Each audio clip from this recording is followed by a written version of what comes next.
Vamos agora chamar... Tem Luca Bassani no ar, eu ouvi dizer, anjinhos me contaram que Luca Bassani está por aqui.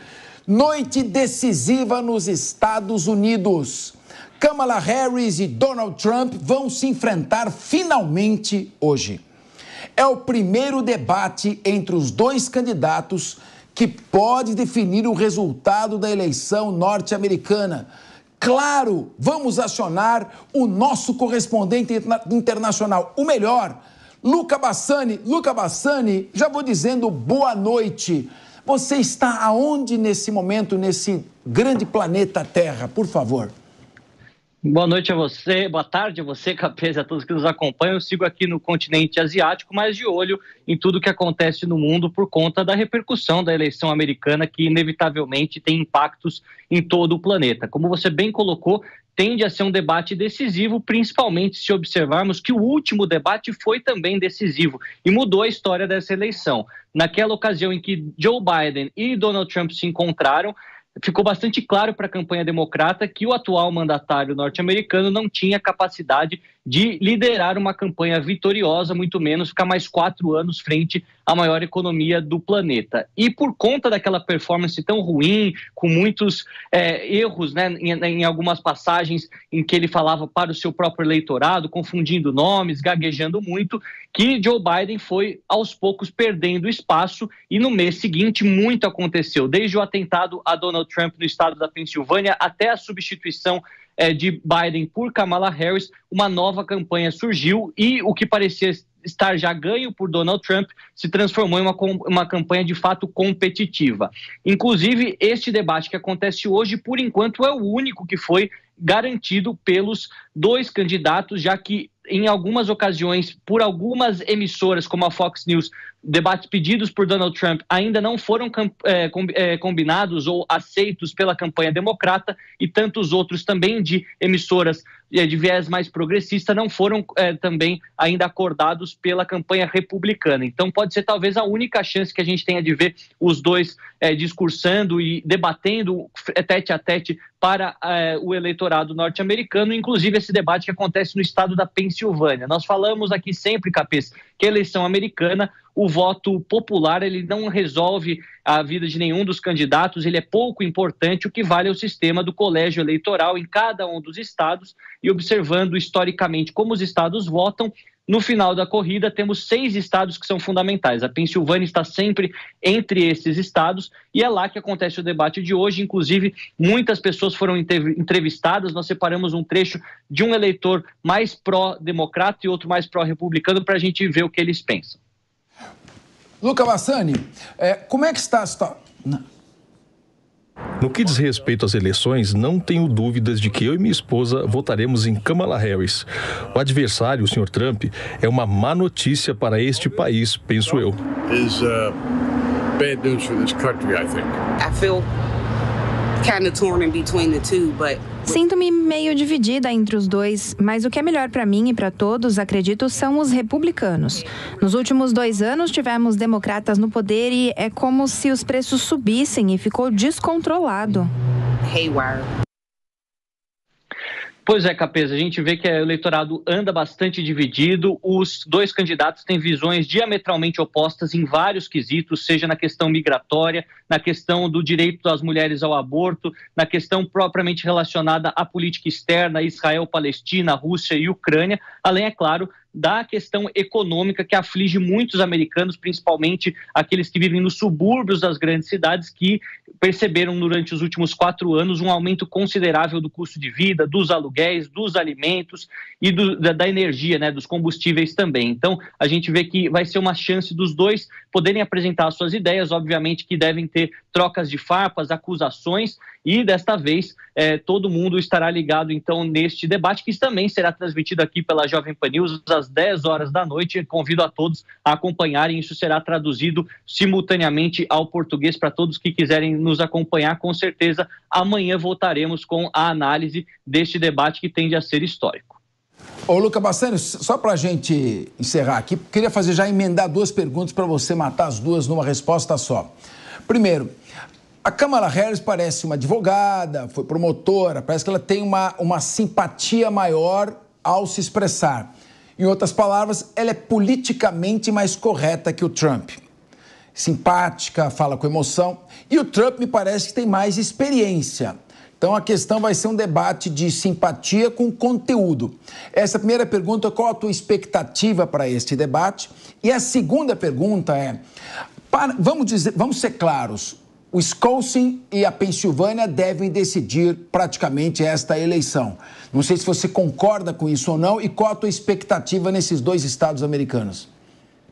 Olha, Capelo, você colocou muito bem que Donald Trump tem a experiência de já ter sido presidente e também de ter sido uma figura pública muito conhecida nos Estados Unidos, que tem uma retórica envolvente, principalmente para aqueles que são seus simpatizantes. É uma figura que ela acaba despertando tanto ódio quanto amor, uma questão muito polarizada, enquanto Kamala Harris, por ser um pouco mais desconhecida, ainda não tem esse viés tão claro perante o eleitorado. Ela, com o seu passado de advogada, foi de fato muito influente, tinha uma retórica muito boa em relação a isso e tende a deixar bastante claro que a campanha democrata tem um novo gás, tem uma nova energia depois daquela associação de fraqueza, de debilidade associada com Joe Biden durante o último debate, que marcou um ponto muito baixo da campanha para os democratas. Em relação às pesquisas, eu estava olhando agora há pouco, antes de entrar no ar, dos 6 estados pêndulo, apenas 2, em 4 deles, há já uma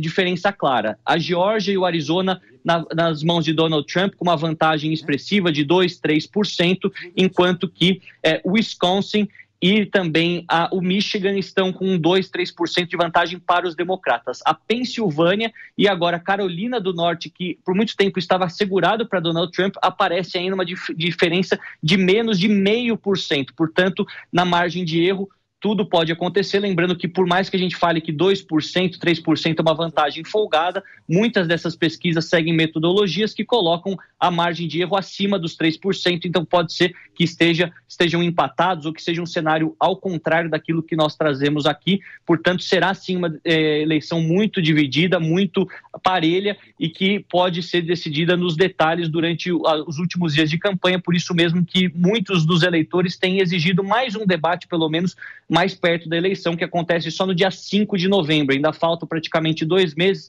então seria bom para o eleitorado, principalmente aquele que decide o seu voto de última hora, ter uma oportunidade de ver os dois se enfrentando lá para o final de outubro. Esse seria ideal, segundo o que dizem muitos analistas americanos. Vamos ver o que vai acontecer. Muitos acreditam que, assim como temos a tendência dos cortes políticos, né, dos debates políticos para as campanhas aí na Prefeitura de São Paulo, com certeza os candidatos vão se utilizar dessa ferramenta para nas redes conseguir engajar ainda mais o seu eleitorado e se fazer conhecidos com uma resposta certeira. Donald Trump foi muito categórico nos seus debates contra Hillary Clinton, por exemplo, em 2016, várias frases que ficaram marcadas na política americana. A mesma coisa o presidente Obama. Joe Biden não tem esse poder da retórica tão claro quanto os seus antecessores, mas com certeza Kamala Harris quer conseguir um momento como esse e poder novamente ter a campanha crescendo, já que agora chegou em um período de maior estagnação depois de um ânimo inicial muito forte.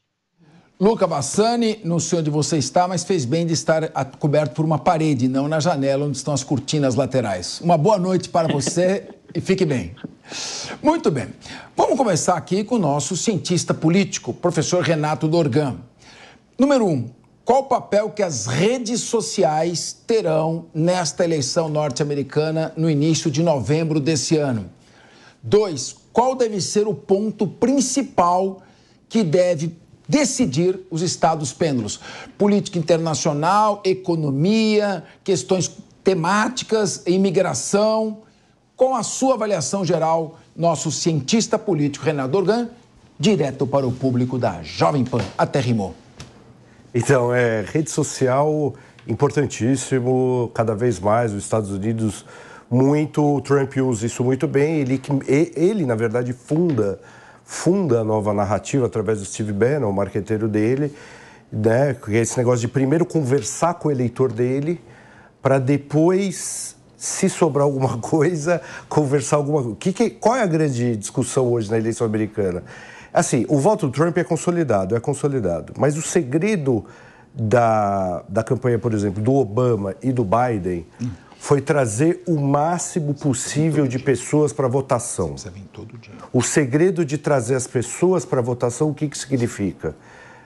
É você trazer jovens, trazer mulheres, trazer imigrantes, que é o segredo dos democratas. O Biden estava tendo um problema, porque a economia americana não vai tão bem.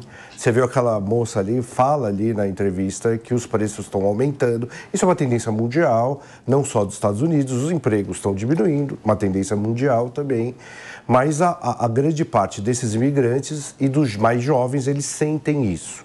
Quando você troca do candidato do Biden para a Câmara, a Câmara ela traz um elemento diferente, por ser mulher, por ter ali uma disposição diferente, que o Biden estava ali com problemas visíveis de saúde, e coloca de volta essa possibilidade, porque nos Estados Unidos o voto é facultativo, né? Você pode ou não ir votar.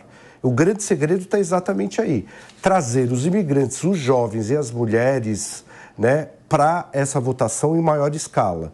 Então a Câmara possivelmente vai falar sobre isso no debate. As redes sociais são importantes? São importantes. Para o Trump é onde ele mantém esse eleitorado ali, sempre esse eleitorado fixo que não desce dos 40%. Claro, ele tem ali uma variação de 40% a 47% sempre, mas 40% vai votar nele de qualquer jeito. Então não vai ter um desmoronamento do voto do Trump. Isso é uma eleição possivelmente muito parecida com o que foi Biden e Trump, que foi voto a voto, para você virar ali os estados, esses swing voters que eles chamam, que são os estados que o voto ele transita de um lado para o outro. Né, que a Flórida sempre foi o swing voter, os swing states, né, que são os eleitores, os swing voters são esses eleitores desses estados. A Flórida sempre foi um swing state, só que a Flórida parece que ela se consolida como estado republicano a partir do momento que o Trump entra no jogo político, né? Os republicanos sempre tiveram, não foi sempre uma questão ganha ali na Flórida. Como a Flórida é um grande colégio eleitoral e virou consolidado a Flórida e o Texas, como o Trump, e a Califórnia, dos democratas, a busca por esses estados swing states são essenciais.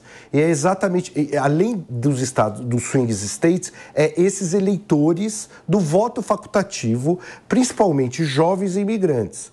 Você tem um problema ali da guerra Israel e Palestina. Muitos jovens americanos não estão querendo ir votar, por algumas pesquisas, principalmente ali internas, dos democratas, eles não estão querendo ir votar por causa da posição americana pró-Israel, né? Agora é a grande discussão, a Câmara precisa, porque ao mesmo tempo é um cobertor curto. Se ela não conversar com jovens, ela vai tentar conversar com jovens de uma outra maneira, mas o que os jovens querem ouvir dela é que os Estados Unidos vão parar de ajudar Israel na guerra. Agora, você faz esse movimento e perde grande parte da comunidade judaica, principalmente dos grandes centros? Não. Então, assim, é uma equação muito difícil dos swing states. Agora, a Câmara ainda ela pode crescer mais um pouco nesses votos, porque ela vai trabalhar muito o voto facultativo. O voto do Trump é um voto muito estático. É um voto alto, ele tem o eleitor ali que vai com ele até o fim, mas é um voto estático. Então, assim, o segredo do debate hoje o Trump não vai poder conversar só com a bolha dele, que é uma bolha gigantesca, claro. Mas ele vai ter que furar um pouquinho. Você vê que ele fez um gesto ali falando... Mas deixa eu te fazer uma pergunta direta. De maconha, por exemplo. Não, eu quero uma pergunta direta. O que ele faz para ganhar o voto da Pensilvânia e do Wisconsin, que vai decidir a eleição? O que ele tem que fazer? Você, como conselheiro político do Donald Trump, vou passar para ele um texto aqui. Vou mandar um WhatsApp para ele. É preciso ler a quantitativa dele, não dá. A quantitativa... Se eu ler a quantitativa da Pensilvânia e ver que ainda tem muitos indecisos entre jovens, tem que ver o corte de idades e o corte de classes, são imigrantes ou não. Ali, como o voto é facultativo, você pode estimular essas pessoas a irem, porque aí vai ter que analisar mesmo, mas normalmente ele tenta dar uma furadinha de bolha, detectando ali na pesquisa aonde tem um número maior de indecisos por idade ou renda. Agora, Priscila Silveira, certa vez um grande político brasileiro, já foi presidente da República, inclusive, sábio, filósofo, ele disse o seguinte: um jovem que nunca foi de esquerda não tem coração. E um idoso que continua de esquerda não tem cérebro. Então, eu gostaria, a sua opinião, o que deve fazer Donald Trump para mexer no coração do jovem, ainda embalado pelo marxismo utopista de meados do século passado? Uma obra que os próprios marxistas revisionários disseram é muito mais uma obra de ficção, de utopia, do que propriamente uma sistematização econômica. O que Donald Trump deve fazer para ganhar estes jovens? Depois vou perguntar para o Leandro Ferreira, claro. Sim. Cabeça, o que eu vejo no Trump que às vezes pode incomodar, ele reage muito, ele fala, e eu estou falando aqui da fala inicialmente, tá? Então ele tem uma reação muito rápida, ele fala mais do que deveria, às vezes depois tem que se retratar eventualmente, né? Não estou dizendo que o jovem também veja isso, embora eu seja jovem, né? Todos nós. Todos nós. Para ele me convencer, por exemplo, né, é ele não ter essa questão de uma reatividade, falar um pouco menos. E é óbvio que, aqui a gente precisa dizer, ele fala para a bolha dele. Na verdade, ele vai falar para a bolha dele. Eu nem sei se ele quer falar para esses indecisos. Essa é a grande verdade. Porque a gente primeiro tem que saber, esses indecisos são mais ligados à questão do socialismo? Como que ele vai sair? Porque ele tem uma crença. Ele tem um lado. Para ele atingir esses jovens, né, que são voltados mais à esquerda, ele teria que abrir mão daquilo que ele prega. E eu não acho que ele faria isso. Abrir mão para poder atingir alguém que é totalmente contrário. Então, eu acho que num primeiro momento é isso. E uma outra coisa que eu quero também aproveitar para dizer, né, do que ele deveria fazer, ele meio que ficou surpreso. Eu tenho visto ele um pouco menos agressivo, né? Essa é a minha percepção. Eu penso que ele já tinha essa eleição como na palma da mão. Teve essa desestrutura vindo a Kamala Harris, e é importante a gente dizer que ele não está atacando, pelo menos eu não tenho visto, me corrijam se eu estiver errada, a questão da cor, dela ser mulher, que eu acho que inicialmente era uma preocupação, né, já dada essa questão dele ser ou ter essa reatividade. Eu acho que ele deu uma puxada na mão, né, no freio, e o que aqui também eu acho que vai ser bastante importante a gente falar, Capês, é que a Kamala, muito embora ela tenha a sua oratória, ela tenha a sua habilidade, a gente faz uma correlação com o Datena. O Datena, ele também tinha grandes auditórios, né, trabalhava na televisão, e a gente teve uma surpresa no debate. Então, me parece até que ela ficou sendo treinada. E mais uma coisa a gente também tem que aqui levar em consideração. Esse debate, um pouco diferente dos outros, eles não terão seus assessores. A gente até falava sobre isso também. Isso talvez não influencie tanto o Trump, que já está acostumado a falar, já tem as métricas, porque já foi presidente, já tem estatísticas de cabeça, embora ela tenha aí também, né, a questão da vice-presidência e também tenha dados para poder falar, mas eles não terão papéis, eles não terão anotações, eles não terão seus assessores. Então, eu acho, né, que o controle emocional vai levar bastante em consideração. Isso, eventualmente, dentro desse controle, pode chamar o eleitorado para o seu lado. Inclusive, o Trump fez um gesto, falando em jovem, ele fez um gesto sobre a liberação da maconha. Então. Ele abriu até tá no Financial Times hoje, ele abriu até uma porta falando, a gente tem que começar a discutir um pouco isso. Nossa. Porque é uma sinalização para alguns jovens. Ele já viu a Quant, né? Ele já deve ter visto alguma... Ele viu a Quant ali, principalmente dos jovens. Os jovens estão muito complicados nessa eleição nos Estados Unidos, porque tem uma questão da guerra e os democratas na guerra. Isso para eles eles estão muitos não estão querendo ir votar. Muitos. É uma surpresa ele sinalizar por algo que ele era evidentemente totalmente contra, né? Então, já é uma dessas surpresas que porque viram é o Estado que define lá, né? Agora, professor Leandro Ferreira, economia vai decidir essa eleição ou o eleitor jovem? Se é o eleitor jovem, nós temos visto, pode ter até uma parte do Renato Dorgan, não há problema, dos demais, a Kamala Harris se alinhou, me pareceu, no discurso que ela fez, mais à causa palestina do que a postura do governo de Netanyahu na sua reação, dizendo que ia fazer de tudo para defender os interesses territoriais do povo palestino. Ela chegou a dizer isso. E, por outro lado, ela perde o voto da comunidade judaica, que ela é muito grande nos Estados Unidos, né? Mas tenta assegurar o jovem estudante, esse que tem feito esses movimentos. Se isso pode ter algum tipo de resultado animando um pouco mais essa juventude, ou se isto não muda muito o xadrez geral da eleição. Eu queria um comentário, a sua observação, com a possibilidade de a parte também do Renato Dorgan, para que ele faça essa observação. Professor Leandro Ferreira. Capes, eu por um tempo morei e trabalhei no estado de Wisconsin, então conheço um pouco ali do tecido social, né, e vejo que tem alguns elementos interessantes, né? Você pega o Wisconsin, por exemplo, é um estado que teve o macartismo, a política de caça às bruxas, que era uma política ali naquele centro da loucura dos anos 60, né, sobre o comunismo ser a grande ameaça do mundo, né? Ali é onde se levou isso ao extremo, até um ponto de ter esse termo macartismo, como se fosse uma espécie de bolsonarismo do Wisconsin, né?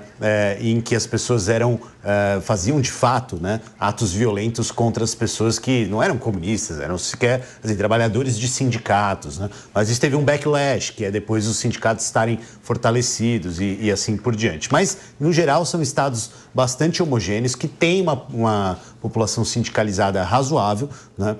E que vê no Trump, né, a ideia de que as suas oportunidades de trabalho estarão mais preservadas do que com a Kamala Harris. Mas, por outro lado, o Trump ele tem compromissos com o setor imobiliário, né, até pela sua própria natureza de empreendedor imobiliário, e o que nos Estados Unidos significa setor financeiro, né, que o colocam numa situação crítica para algo central nesses estados, que é habitação. Tá todo mundo sufocado com hipoteca, aquela coisa que a gente vê em filme de TV, né? Hipotecou a casa e tal, né?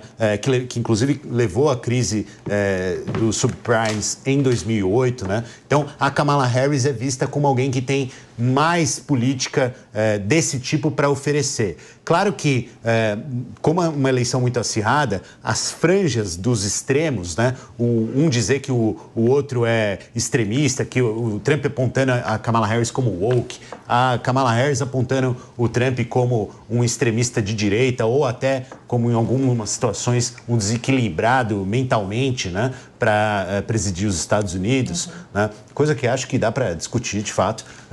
A gente tem uma situação em que tudo pode ser decisivo, mas ainda acho que a economia nesses estados é o que vai falar mais alto. Eu tô curioso para ouvir o Diego Tavares, porque o tempo todo, e eu achei a fala do Leandro muito equilibrada, substanciosa, mas o tempo todo o Leandro Ferreira me cutucando, pedindo a parte, o pau vai comer. Por isso eu vou chamar o break e depois eu tô curioso para ouvir o nosso Diego Tavares. Diego Tavares, o que você tem a dizer? Donald Trump ou Kamala Harris? O debate vai mostrar quem é mais preparado? Capes, eu ainda faço a minha aposta ao Donald Trump, mas ao contrário da sua previsão aqui, Capes, eu não vou discordar do Leandro Ferreira. Eu acho que ele foi... É aquele breve momento do programa, aquele bem breve momento, então... Pede uma música. Tive sorte de encontrar você. Pode seguir. Faz o L de Leandro. Vai lá. Segue o jogo. Não é pra tanto. Segue o jogo. Calma, Calabreso. Diego, quero ouvi-lo. Eu concordo a respeito. Os meus colegas aqui praticamente esgotaram o tema, mas eu concordo a respeito da importância do voto jovem, como esse voto será determinante para a definição das eleições norte-americanas. E concordo principalmente quando o Leandro disse que a pauta econômica será um dos grandes diferenciais. Haja vista que durante o governo de Donald Trump nós tivemos nos Estados Unidos um cenário positivo na economia, tivemos um cenário de estabilidade econômica que contrasta muito com a profunda fragilização da economia norte-americana e também do restante do mundo, diante dos conflitos que também eclodiram durante o governo de Joe Biden. Essa fragilização que aconteceu durante o governo democrata. Acho que tem que ser essa a carta, já até me intrometendo nesse campo da estratégia política, acho que tem que ser essa carta de Donald Trump no debate de hoje, tem que bater a respeito da economia, porque ele é muito mais experiente, vai estar munido de dados, vai estar munido do próprio trabalho que desempenhou na economia durante o seu governo e pode, de certa forma, com isso, colocar Kamala Harris contra a parede. Mas, de fato, saber o que vai acontecer nas eleições norte-americanas, considerando os números de pesquisa que estão extremamente acirrados, uma eleição que vai ser ali voto a voto, tudo pode acontecer, mas eu ainda, assim, aposto em Donald Trump. Agora, eu queria insistir um pouquinho no nosso cientista político, professor Renato Dorgan. Na primeira eleição de Trump, ele dizia: vou fazer a América grande novamente. Portanto, o orgulho, o nacionalismo americano, o orgulho, o patriotismo aflorou naquela eleição. E ele acabou surpreendendo e se sagrando vencedor. Você acha que esse é um tema que pode voltar? Porque o secretário de Defesa, Antony Blinken, esteve em Istambul, custou para ser recebido pelo sorveteiro que ficava na frente do palácio lá do Recep Erdogan. Os Estados Unidos está sendo desafiado, desrespeitado por todos os aliados. O Irã faz o que quer. Israel diz o seguinte: tá bom, obrigado, mas vou continuar fazendo, muito obrigado pelo conselho, mas vou continuar fazendo o que eu quero. O Putin invadiu ali a Ucrânia. Os países da Europa, tirando aqueles países vassalos do oeste, lá da União Europeia, Inglaterra, Alemanha e França, também o mundo está se voltando contra a América. Você acha que isto pode fazer com que surja novamente um discurso, ou nesses estados a pauta econômica deve prevalecer? Quero ouvir um cientista político fazendo uma análise técnica. Não, eu acho que o Trump tem esse discurso, sem dúvida nenhuma, ele agrada muitos americanos e ele vai reforçar esse discurso do America Great Again, que é uma visão ali dos Estados Unidos dos anos do pós-Segunda Guerra, né? Que é aquela retomada nos Estados Unidos da Guerra Fria, que dominava uma grande parte do mundo e que tinha respeitabilidade de muitos países ali. Acontece que o jogo internacional vai mudando, né? Hoje você tem a China num capitalismo de Estado, que acaba tendo uma influência muito grande, né? Você tem uma série de conflitos no mundo que os Estados Unidos, per si, não conseguiu controlar, então existe um cansaço internacional do modus operandi até americano nesses lugares, mas ele pode resgatar isso sim, sem dúvida nenhuma. Ele já usa isso, então esses 45% ou 47% que ele tem em todas as pesquisas, uma grande parte sabe que ele é um representante total desse pensamento dos Estados Unidos como um país soberano, um império ali dominante contra o perigo chinês, o perigo socialista, aquela lógica ali que o Nixon usou muito bem, o Reagan usou, o próprio todos esses políticos usaram. Então, eu acho que o Trump vai usar, sem dúvida nenhuma, esse antagonismo, colocando o outro lado até como fraco politicamente.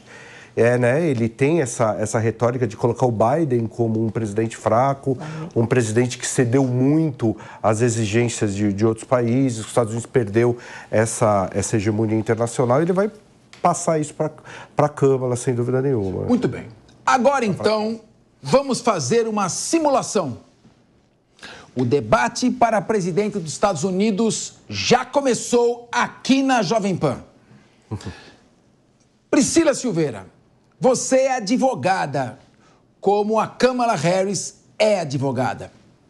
E o Diego Tavares é um político, é um debatedor, não é um político, bilionário, mas é um advogado conservador, como é conservador Donald Trump. Kamala Harris, Priscila Silveira, faça a sua pergunta a Diego Tavares, Donald Trump. A palavra está com você. Começaram os debates da eleição norte-americana. Diego Trump, é sabido que o senhor não gosta daquelas pessoas que vêm ganhar a vida aqui nos Estados Unidos. O senhor é contra as pessoas e isso é claro, evidente na sua narrativa.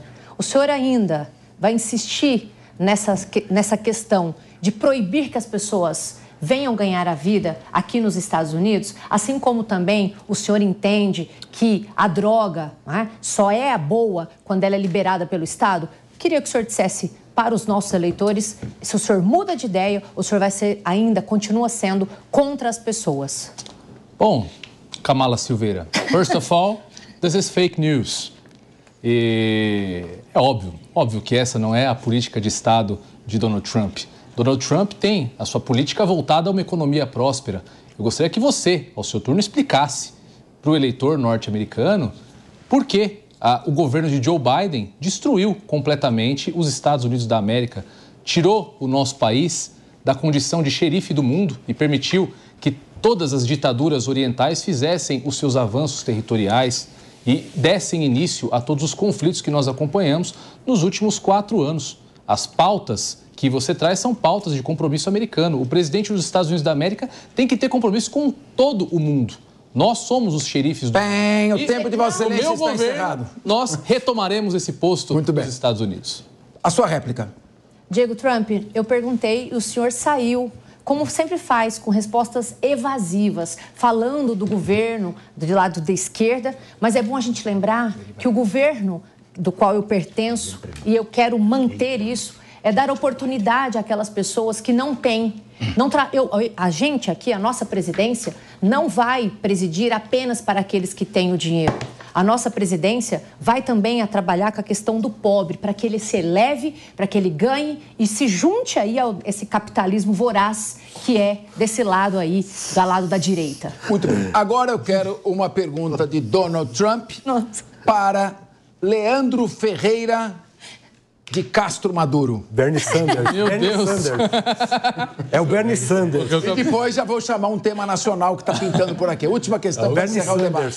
Vai, agora é sua vez, hein? Não, eu vou passar essa bola pro Renato aqui fazer essa pergunta. Pelo amor de Deus, Café. Não. Não tem pergunta? Mas ele tá louco para falar. Tá louco. Bom, então, é que o Leandro... O Leandro é o Bernie Sanders. É que o Leandro tá mais pra Joe Biden ali. Eu perguntaria se ele se lembra o próprio nome. Então vamos fazer o seguinte. Existe. É hoje, gente. É hoje. Fizemos uma prévia para esquentar. Você pode acompanhar o debate entre Donald Trump e Kamala Harris aqui mesmo na Jovem Pan News, às 10 horas da noite, e com a análise do Marcelo Favalli. Você também pode conferir no nosso site todos os detalhes das campanhas e as eleições dos Estados Unidos. Atenção! Acesse Jovem Pan... Não é possível, o Diego, é só falar, ele já começa. Acesse agora jovempan.com.br. Entre aí, jovempan.com.br, com conteúdos exclusivos. Você que acredita no nosso jornalismo, que confia no nosso jornalismo independente, prestigie, torne-se um assinante da Jovem Pan, www.jovempan.com.br.